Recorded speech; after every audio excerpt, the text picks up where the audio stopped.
Hello and welcome back to the Gaming News Canada show presented by GBC Plc. I'm your host, Steve McAllister.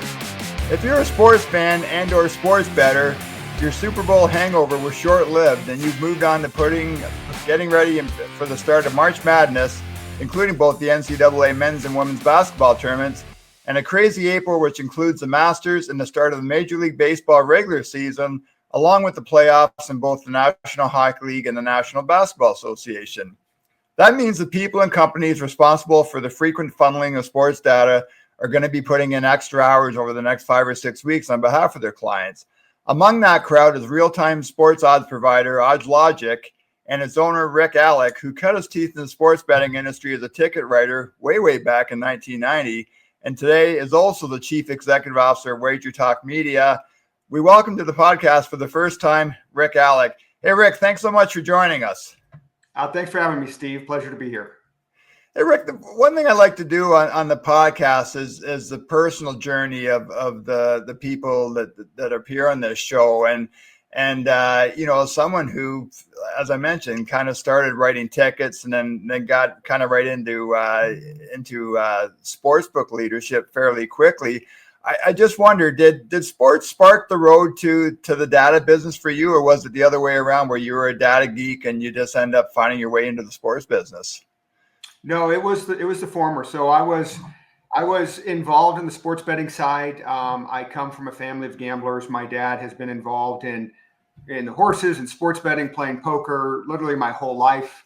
I remember making trips from Southern California up to Las Vegas, and we'd be sitting in the car while my dad runs into Churchill Downs to make some wagers. So, it goes way back, and that just kind of continued on for me. As I got into the sports betting side of it, or the bookmaking side of it, I was just interested in the numbers, interested in the industry. And what happened to me was it was just kind of a fluke. The sports betting side that I was on was moving offshore. And a lot of jobs were moving offshore. I had a family and I was living in Las Vegas, and I really wasn't interested in uprooting my family and moving offshore, even though that looked like, at the time, it looked like that was going to be the future of global sports betting. And it looked, for a very short period of time, it ended quickly that it was not going to be the leader in it. But in the meantime, I was in Las Vegas looking around for something else to do. I was starting to get into some data work for some sports betting syndicates. And that was my first step into the data side of it. I was doing some data analytics. I taught myself to do some programming. I was kind of a jack of all trades for a sports syndicate that was just coming into the US. I would go down to the Stardust every morning and bet into their lottery in the very early days. And that led me to a introduction to Dana Corbo at Don Best Sports.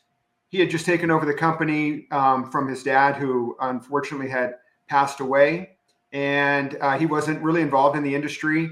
And I had kind of formed this spot where, by then, I had worked on the bookmaking side, I had worked on the betting side, I had worked with some data, and it was just a perfect fit.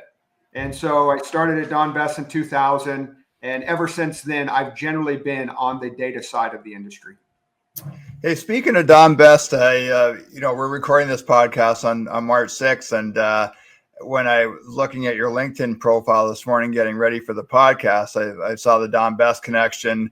Benjie Cherniak's been a friend of Gaming News Canada from the very early days of this of what we do, and so I sent Benjie an email and said, "Hey, what can you tell me about Rick?" And end up Benjie, about 5 minutes later, the phone rang. It was Benjie calling me. So we had a great conversation, and the relationship it's a bit of a complex one just for the Don Best business, but the personal relationship, I'll turn over to you, Rick. But from what Benjie told me, it took quite a long time before the two of you actually had a conversation, even though you knew for 6 or 7 years, you knew each other quite well in the professional sense. Yeah, it's interesting. One of my favorite comments to make to people is I was at Don Best before Benjie knew what Don Best was, and it's kind of a funny thing because in today's industry, everybody thinks about Benjie and they associate him with Don Best, and so they always ask me when I talk about my time at Don Best. And so what happened with me at Don Best is I started Don Best with Dana Corbo and his family, we ran the company. And about 2005, as I mentioned, it looked like the offshore industry was going to be taking over. And there was a lot of action going on within kind of just that sports betting space. And Don Best was acquired. And I ended up leaving. And I ultimately ended up opening up a competitor called SportsOptions. And by the time I opened up SportsOptions, Benjie had not quite started at Don Best yet, but he had some friends that were starting to take over the company from the company that had bought it from Don Best. And Benjie got involved, and we were, let's call it friendly competitors. It was a very small space at the time. And so we just competed. And ultimately in 2016 or so, Benjie and his partners reached out to me and they said, first of all, hey, Rick, will you take our call? And I said, sure, let's have a conversation. And they presented an opportunity for me just to merge our companies. And they said, it doesn't look like the industry's changing much. Maybe we should consolidate here. It's kind of a race to the bottom. At that point, we had basically split the customer base for odds screens. And it made sense to us. We did it. And in all honesty, I thought to myself, oh, this is how I'm going to retire. This is this is where I ride off into the sunset, working as we merged into Don Best. So I became an employee again of Don Best and a partner. And I thought that was going to be the end of it, but things changed quickly as PASPA got repealed. It's funny. Benjie said when the two of you finally did get together, you both realized you had a lot more in common than you might have thought. And Benjie wanted to make sure I mentioned on the podcast that he refers to you as a fantastic dude who knows this business better than anybody. So I have a ton of respect for Benjie. So that's if Benjie's a friend of yours, that's more than good enough for me. Yeah, I have the same feelings about Benjie. My only regrets about my time with Benjie is we didn't do that 5 years earlier. Rick, as someone now who's an owner of, and CEO in a couple of companies, I just wonder. We had Paris Smith, Sue Schneider, and Kelly Keem from Defy the Odds on the podcast earlier this week, last week, I guess, when this podcast comes out. Three gaming industry veterans, and obviously, all three of them entrepreneurs, and they're all on right. I just wonder for young people in this industry, where and when did you kind of find that entrepreneurial spirit, and what kind of advice would you give people who are, we see so many startups. I mean, this podcast is going to come out the same week as the next IO Summit, which is going to include the first rendition of the Starties Awards for startups. I mean, what advice would you give to young people leading startups, and how did you find that entrepreneurial spirit? It was, I don't want to say it was forced upon me, but I kind of fell into it. It really wasn't in me. So I like to say that because, I think sometimes people think, that you come out of college and you're an entrepreneur and that's who gets started. That's not always the case. I was a behind the scenes guy. I was fine working for companies. And when I was at Don Best, prior to leaving in 2005, I had no thoughts of going out and starting my own business. And in fact, when I left Don Best, I initially left to go work for another company. It was a posting forum popular at the time called the RX.com. Still around, but was very popular at the time. And I was friends with the owners. And so I kind of stepped into my first entrepreneurial start because I took an ownership in the company. And it was shortly after that when I decided to start SportsOptions. What's funny is I really wasn't thinking about it in the way that a lot of times entrepreneurs start. I wasn't out there looking for my next big idea. I just said, this makes sense. I think it's going to work out and let's do it. And so I think that you can have a couple different ways into that role. My advice is I like to tell people, don't think that you can reinvent the wheel. I've seen a lot within sports betting, especially since PASPA repeal. I've seen people come and go. I'm a bit critical as I see new companies pop up. You can say it's because I'm old and I'm stuck in my ways. But usually what I'm looking at when things come out is I say to myself, what customer was asking for that? And there's very, very few products that you're going to come up with and put into any industry that is a disruptor that no one thought they needed. And if you think you have that product, that's fantastic.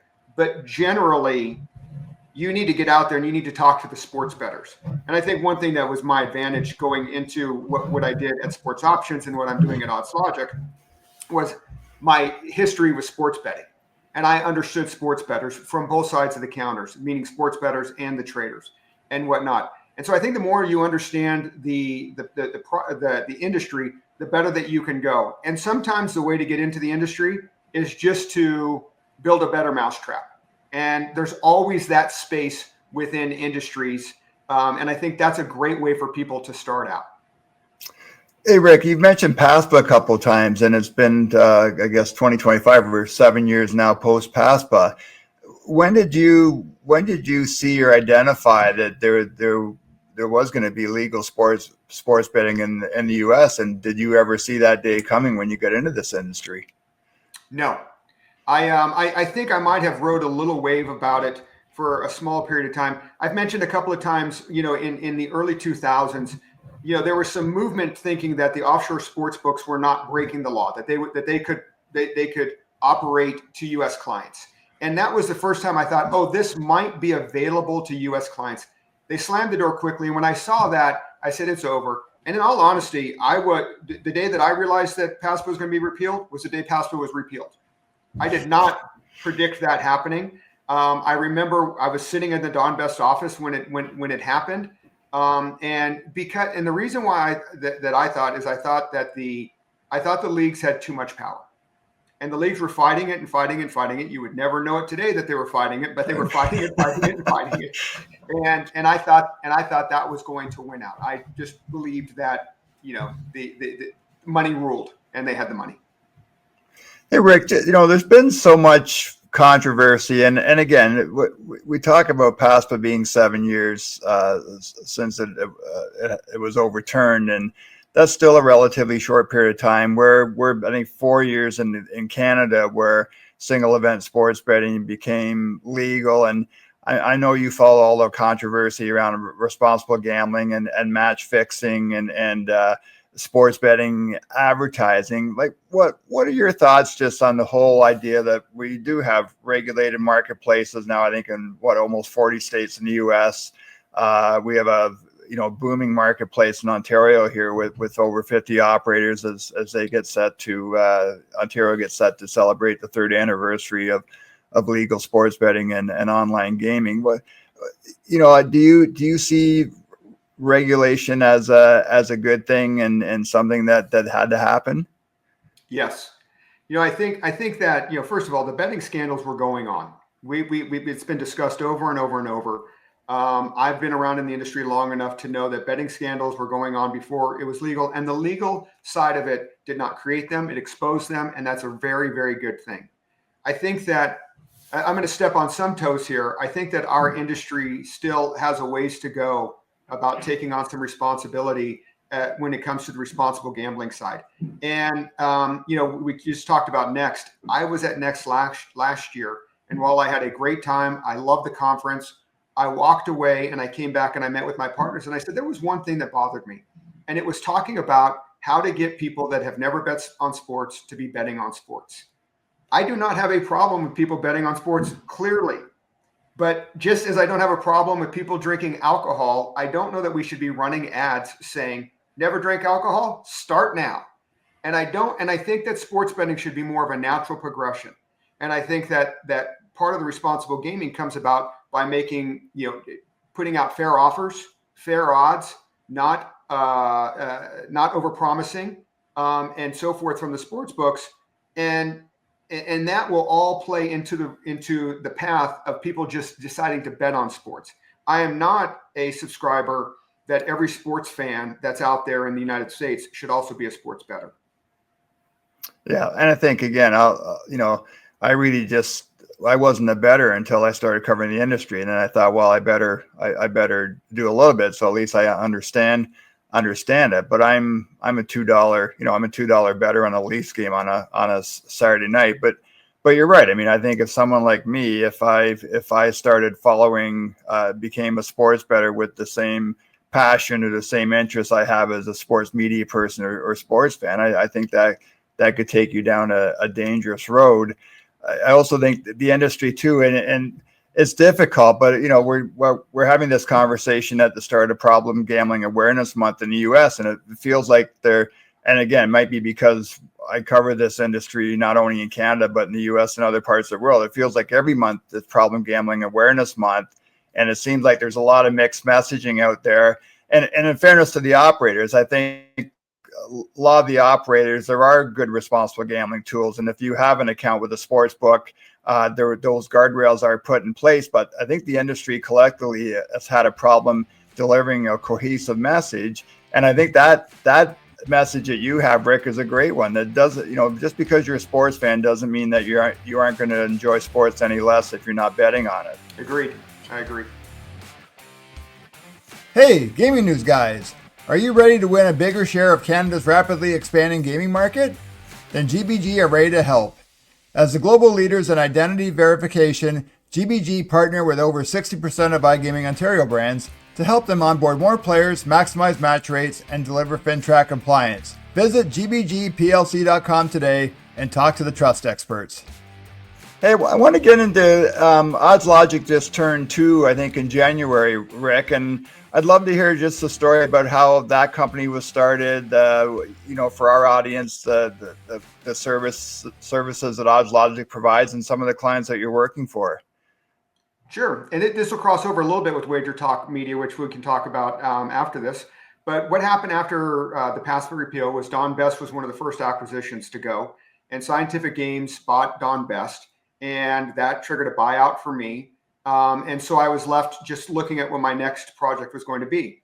And I actually didn't think about doing another odd screen. I was more interested in the affiliate side of the business, and I thought the affiliate side was going to be wrong. So just to prove, if I sound like I'm a smart guy, I was one of the people that thought affiliates were going to be huge, and they were not. But what I did was I was friends with the current owners of the Gold Sheet, and I had known them for many, many years, and they had reached out to me 6 months prior saying, hey, we're ready to get out of this business. I'll use their words, not mine. We're an aging ownership group, and it's time to move on. And so as soon as I had the buyout, I thought, you know what? I love the Gold Sheet. My dad introduced me to the Gold Sheet. I felt like this was going to be this time when I could say, hey, Dad, guess what I just did? I bought the Gold Sheet. Right. So I bought the Gold Sheet, and shortly after that, I merged with WagerTalk Media. I was very good friends with the owners there, and their company was taking off, and they had done a lot of the media stuff that I was getting ready to do. So it just made sense. They also needed a CEO type of person, someone that had the experience that I had with businesses. So we merged, and I started running WagerTalk. During this time, the team that had come along with me, mainly Sam Lalani, who had been with me starting back in 2000 at Don Best, he was the original programmer for Don Best. So we're talking in the early 90s. Him and I had become friends. When I left Don Best in 2005, he went with me. He started SportsOptions with me. So now we're sitting there and we said, well, do we do this again? My first comment was no, because a $1 billion company just bought Don Best along with other things. And who knows what they're going to do. And we don't have $1 billion, and we're not going to be able to compete. So we just decided to sit on the sidelines and watch what happened. They decided not to put a lot of resources into the Don Best screen. I actually started getting some calls from people saying, hey, you really should think about getting back into the screen business. I watched to see what else was coming up into the market. And I noticed that there was starting to be two versions of what I'd call a screen being put out there. There were some that were following the traditional Don Best type of screen, which is just an odds screen with some alerting and so forth. And then there were the odds jams of the worlds. And the odds jam of the worlds were more about the sure bets alerts, the ARB alerts, and so forth. And so we sat down, we kind of watched it. As I saw Scientific Games unloaded their sports properties, and I saw less being put into the screen, I said, okay, let's sit down and start talking about it. And so we did, and we decided to take a different approach this time around. We went web-based, and we did a few other things. But we had to have that moment where we said, do we build a screen that goes after the Don Best type of clientele or the odds jam clientele? And I said, listen, we know what we know. Let's stick with what we know. And so we decided to build that. So initially, my thought process was, let's build a screen. We're going to basically do the same thing we did at SportsOptions. We're going to try and get the customers that would be relying on Don Best and some of the other classic odds screens that had popped up. And along the way, we knew that we'd be building out feeds as well. And eventually we'd have a feed business as well. If you're in the odds screen business and you've done it right, you actually build two businesses while you're building one. You build an odds screen, but what powers the odds screen is data feeds. And so now you have the data feed. So if you've built it properly, you then have the opportunity to be reselling data feeds to people that are using those for analytic reasons and so forth. And so as we were working towards it, a lot of times people ask me, well, is OddsJam for the sports bettor or for the trader? Excuse me, is OddsLogic for the sports bettor or the sports trader? And the answer is it's both. In my book, when you build a screen, you just build a screen that has all the options, and all the sports bettors will want to use it, and the traders will want to use it as well. And so the main thing that we did differently this time was it's just the additional information that's out there now. When we built SportsOptions, and even in our last days at Don Best after we merged, the amount of data that is out there now was not out there. All of the props every day, all of the derivatives, the additional leagues, and so forth. So we made sure we spent extra time building out our back end to be able to support that and not having to patch it together. So today where we are now is we've launched our screen. I still call us in kind of secondary beta, and we launch it at a very low price point just to get a lot of people using it. And that's what I want, is I want the feedback from people that are using it. And what my plan has generally worked. We have traders using it at most of the big sports books in the US, and we have lots of sports bettors using it. And now we're just looking at where we're going to go next and what we're going to add to it. And now what you'll see happen with our classic odds screen is start adding in the features of the newer odds screens like the OddsJam and so forth. And then along with that, our feed business has grown as well, and we're providing feeds to many of the top sports books in the US and around the world. Hey, Rick, for a dummy like me, I mean, when you mention screen, I think of, going to Circa or the sports books in Las Vegas and seeing the stock market type ticker. And I just wonder, obviously, that with the influx of mobile sports betting, and digital technology on a large scale, has that impact? How much of an impact has that had on your business, that transition into mobile? Yeah, we this time around, when we looked at it in the past, we were kind of just starting. When we did SportsOptions, we were just starting to see, we might have to do something mobile. So what we decided to do this time around was build a web-based, and our mobile our product just works on all devices. And what's interesting is that we haven't really optimized it for mobile, and I see it on mobile, and it's just basically what I'd see on my desktop, just smaller, but it works really well. We built the right technology. I am surprised. I knew we'd have some percentage of people using it on mobile. I'm surprised at how many people are using it on mobile. I'm getting emails every day asking questions about it and so forth. So we'll continue to optimize it. It was a tough decision to make, because typically, if you're building out a new website, you build it mobile first, just because 70% of your traffic is going to be mobile. We built ours desktop first, just because it needs to have all the features that a trader would be using and so forth. And then we scale it down to mobile. It's interesting. It was, I often tell the story about, really not more than a decade ago when I used to hear sports media executives poo-poo the notion that people would ever watch a sporting event on their phone.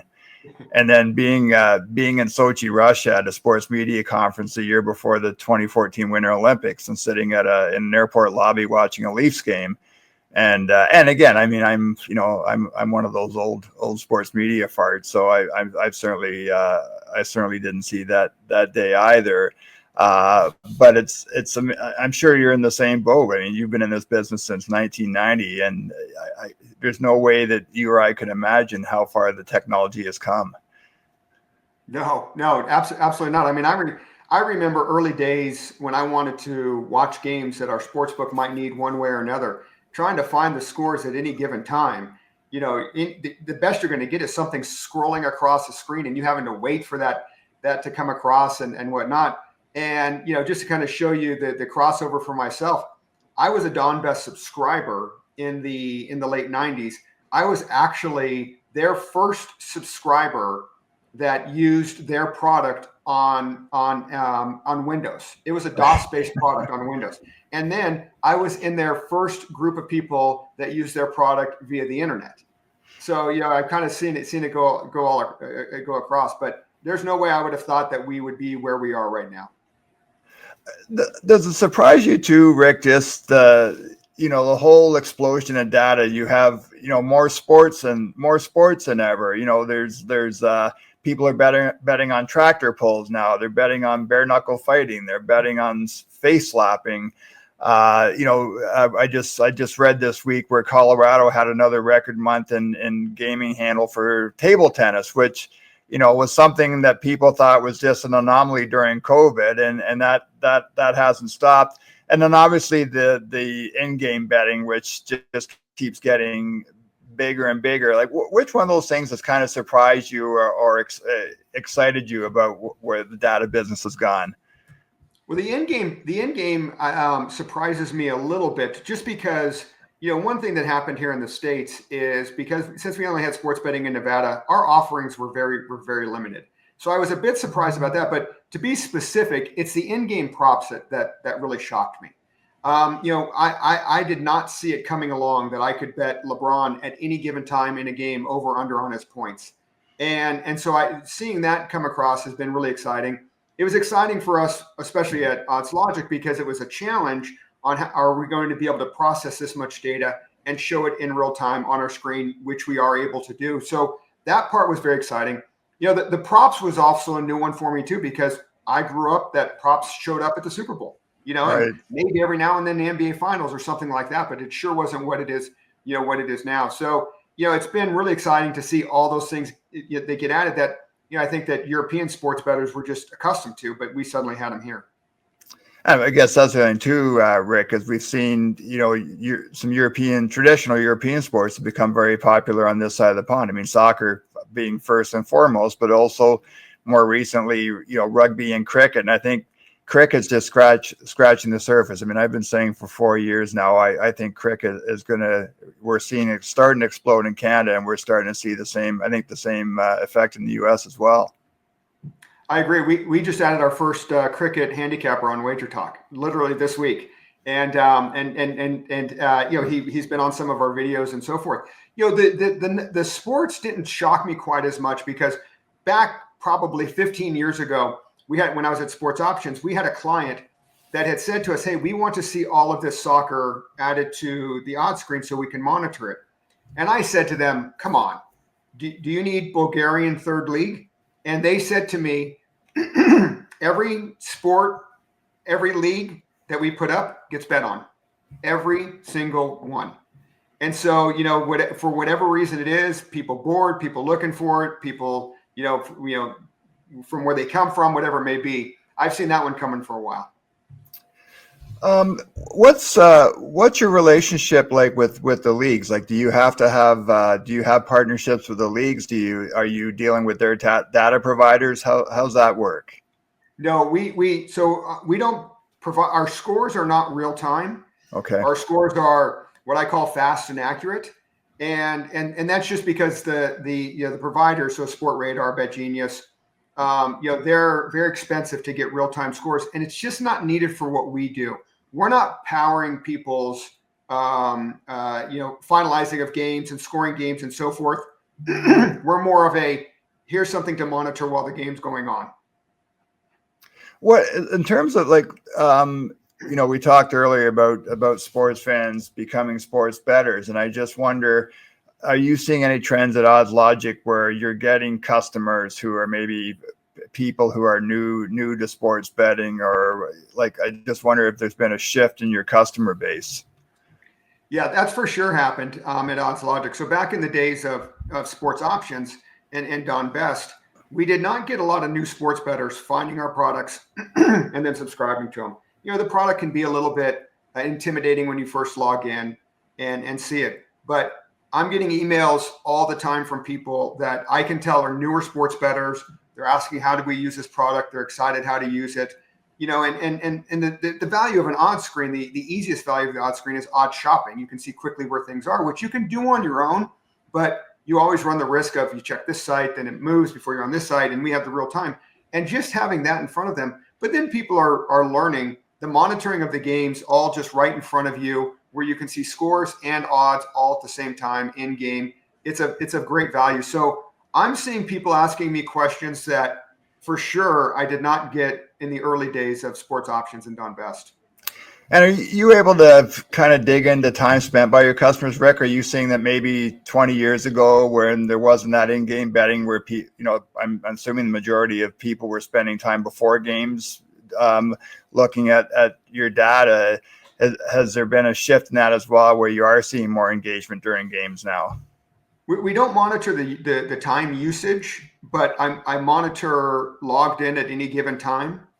And that's the number that, as you kind of just alluded to, that's the number that stays steady. We used to see that start to drop off. For sure, it would drop off by half times of games because people might stay on through a halftime of a game. But now it's all the way through the games. We can't get through this podcast these days without talking about artificial intelligence, and so I'm sure having you on the podcast and the work that you do, that if you're not using AI, and I'm sure you are, at least there's certainly a conversation going on about how you use AI. Yeah, we started looking at it early on how we can use it to identify certain things for our customers. Right now, what we're kind of focusing on is line movement prediction, and what's the best way to tell our customers that a line's going to move in any given way. Because a secondary value of an odds screen is if you can be watching the lines moving, it can help you decide when to make a bet. It just by knowing that the lines are going to move up or move down or have an idea of it, you can bet early, you can wait, whatever you want to do. And so that's going to be our usage of it. We haven't quite found a usage of it for predictions.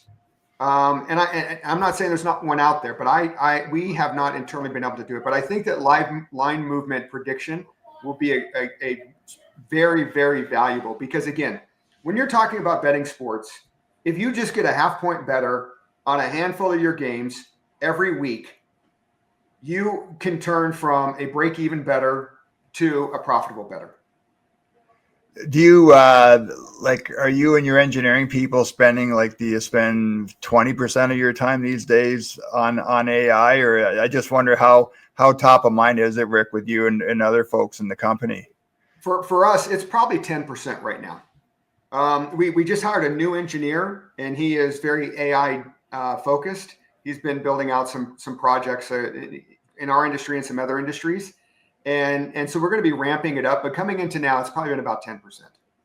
Hey, Rick, when we started Gaming News Canada back in the winter of 2021, Kelly Brooks from Quarter Four was one of the first people we met in the industry. And there was a predictions company, eventually got sold to Fair Play Sports Media, I think about a year ago. And Kelly talked at that time about, when Quarter Four posted job openings looking for engineers, they might get a handful of resumes. And once single event sports betting became legal in Canada, all of a sudden they were getting hundreds of resumes for jobs with her company. Have you seen something similar? I guess not just OddsLogic, but even going back further with the overturning of PASPA, where all of a sudden people realized that, that there were opportunities in this world, and not just for people who set odds. Yeah, in all honesty, back in the days, it was difficult to find people that one were interested in working for the companies, but also that had enough experience. But now, especially being here 7 years later into it, not only are you seeing a lot of resumes out there, but you're seeing a lot of resumes with experience. We posted up a couple engineering jobs. One was the guy I just mentioned, the AI guy. Now, I had worked with him. He worked with me at Don Best, so he was an easy hire for me. But we have a dozen resumes in front of us of people that have direct experience doing what we're asking to do, analyzing odds, parsing data from sports books, and they have a great understanding of it. And that in itself has made things so much nicer. Not having to onboard someone and explain point spreads and so forth to them. Usually what these people that have done are they started out and they tried to build their own algorithms or scraping programs for themselves, and now they're looking for jobs. So it's really it's a big difference. Hey, Rick, I mentioned at the top of the podcast March Madness, and I just wonder how much time that consumes with your employees right now, and again, how has March Madness changed over your time in the industry in terms of interest in bettors and what they're looking for, and of course what you're doing now at OddsLogic? Well, I think March Madness has always, especially in my mind, being here in Vegas, has always been a peak time. People come to Vegas. It's almost more popular than Super Bowl just because you can come and spend multiple days and spend multiple days in the sports book as opposed to just watching one event. So it's always been big, and it's an interesting time for us because it does introduce some challenges in both sides of our business. So one side of our business is we have a sports team that are monitoring events visually. They're just watching it. They're updating things. It's the non-automated stuff. Well, this is where their workload jumps up because they're always advancing teams, making sure that teams are mapped, making sure that games are mapped, and things that we have to do once a day, we're now doing all day long for a month. And so, we stay involved with that. For sure, one thing that has changed is that there's not a college basketball game that's going to be out there or a tournament out there that's not going to be on the board and it's not going to be bet on. In the early days, there were a lot of lower level conferences that didn't get the coverage, that didn't get the odds put up on them. You just couldn't bet on them. Right. Now everything gets the same amount of coverage. And do you see a spike in customers around March Madness? For our customers, we're pretty fortunate. Our customers don't come and go. Okay. The only time that we see a change in customers is after basketball. So then what we'll see some people that don't bet until football season again. They don't care about baseball. They take the summer off. But aside from that, we peak out. They start coming in August, and they usually stick around until late May, early June. Hey, before we let you go, I do want to talk about WagerTalk Media, your other company, because we're sports media geeks on this program. So anytime we get a chance to address that topic, we love to get into it. You've got a unique seat watching. We've seen now with legal sports betting, we've seen networks and media companies try to find a way to integrate sports betting into sports content. And here in Canada, we saw it got off to a rough start back in 2021. I think it's gotten better over time. Of course, as you know, to your point earlier, some sports fans, they don't want to listen. They don't want to hear about odds on a show. They just want to know who's starting a goal for the Maple Leafs tonight or who's going to be the quarterback for the Bills if Josh Allen can't play on Sunday. I just wonder, how is WagerTalk Media? How have you navigated kind of that, onslaught of new sports betting media? So we could have a whole podcast on my opinions on this one here. So, when I joined WagerTalk Media, in those days we had our YouTube channel, and what we were doing in the early days. So this is called 2018, maybe let's call it 2019, and we were literally filming all of our YouTube videos at the PBS studios here in Las Vegas. So we'd go rent the space, and we would record our weekend videos on Thursday. We could only use the talent that was here in Vegas. It was very limited. Good thing was the shows were fantastic. They did a great job producing the shows. And it was really an edge for us because we had this nice production, and we were early on. We got out of the gate. We led the space in subscribers, the sports betting media space in subscribers by a mile. COVID hits. Horrible thing, but was a great thing for our channel because it forced us to do what everybody else did and learn how to do it remote. Now, all of a sudden, all of our handicappers, wherever they were in the world, could be doing videos. And we really leaned into that a lot. And we saw the growth coming, and we talk about this all the time in WagerTalk. We put all of our eggs into our YouTube basket. We said that is where we're going to get all of our customers. And we just kept building it and building it. And we went through a couple of iterations. So we had the PBS studios, and then we had this influx in between. And then we hired a producer, and he came in, and we built what we called the panel shows. So SportsCenter. And we thought that's what people wanted, and it worked for us. And that's because that's what we were doing at the PBS studios. So we just kind of copied that, and it worked really well for us. But then we saw the transition, and what ended up happening was people don't want to spend a half hour, 45 minutes, an hour watching about sports betting. They want the quick hitters. They want the 3 to 7 minute videos giving you one or two games. And so where you see us today is we don't really have what we call the panel shows any longer. We have videos on every sporting event that's out there. Right. Along the way, though, what we did is we stuck to our content. We never went too mainstream, and we stayed on the sports betting side. And we just kept saying what our customers are telling us that they want to see is somebody with good experience breaking down a game. They don't want to be over analytical. They don't want to be under analytical. They want to hear good reasons on why people like these games. And as I watched media try to do it, we would have conversations and say, that's not going to work because they're too mainstream. They can't get into the weeds like we get into the weeds. Also, I'm just a believer that the majority of viewers, they want to hear from someone that's been in the industry for a long time. I have no problems with the people that got into the industry as PASPA was repealed and so forth, but I think that our guys had an edge. And so along the way, as we've watched all of these media companies kind of lean in, lean out, lean in, lean out, I've watched their shows. Some I've liked and thought they had a chance. Most I've looked at and right away said, this is why this is just not going to work. I'll give you an early example. Fox was one of the first ones that had a betting show on network. And they had Cousin Sal, they had Clay Travis, and they had Todd Furman. I watched the show and I said, the reason why this show will never work is because these three guys sit there and attack each other for what they've just said. You walk away. What's your takeaway? What are you going to do with that? And so I've really always said to our handicappers, even if you're doing a show with someone else, stay in your lane. You can ask questions and say, oh, what do you think about this or that? But our customers, our viewers need to walk away from that show saying, I feel like I learned something. Now I have something that I can be actionable on and go and do. And we had one fortunate position, and that is that we didn't need to drive revenue to our media via affiliates. I thought it was going to work, as I mentioned earlier. Yes. But WagerTalk in itself, we sell subscriptions to our handicappers, and that business has boomed, and that pays the bills, and we never had to really lean into it. So our handicappers could always stay focused on what they're doing, and that was handicapping the games.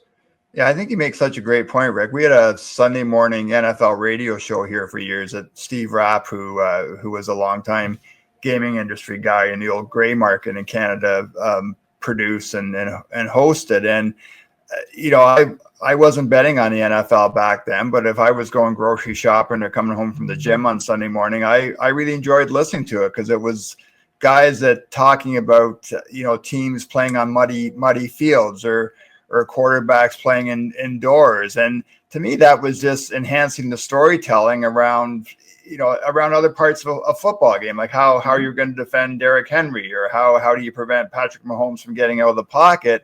And to me, it was good information that was appealing to a sports fan. And even if you weren't going to put $5 on the Bills-Packers game, I thought it was really good information. I think that's the way to approach it. It's part of the storytelling. Yeah, I agree. And, and I think that there's a little bit of a shift today. I shouldn't say a shift. It's an addition. There's a little bit of an addition on the media because there's a new arena out there. I call them the social media handicappers. And these are handicappers that are talking about betting same game parlays and so forth. I'm not one of the people that bashes this type of wagering because it's a different way that they're doing it. They're all having fun. They're rooting them in. Hopefully they're betting $5 and trying to win $500 and they're not going overboard and so forth. And what you see here is completely different from what our guys do. Our guys are breaking down a game and telling you why to make this bet, the single bet on this game. Those guys are on there saying, let's find the best opportunities to put into this same game parlay with no knowledge of why one should hit or the other one should hit. It just looks like the best way to go with that. I'm not here to, I like it. I like what they're doing because it brings customers in. It's enjoyable. And I think that's what people are looking for in sports betting. Sports betting is a hobby for most people, and it's one where you can win some money. Right. Hey, Rick, last question quickly. What's next for OddsLogic?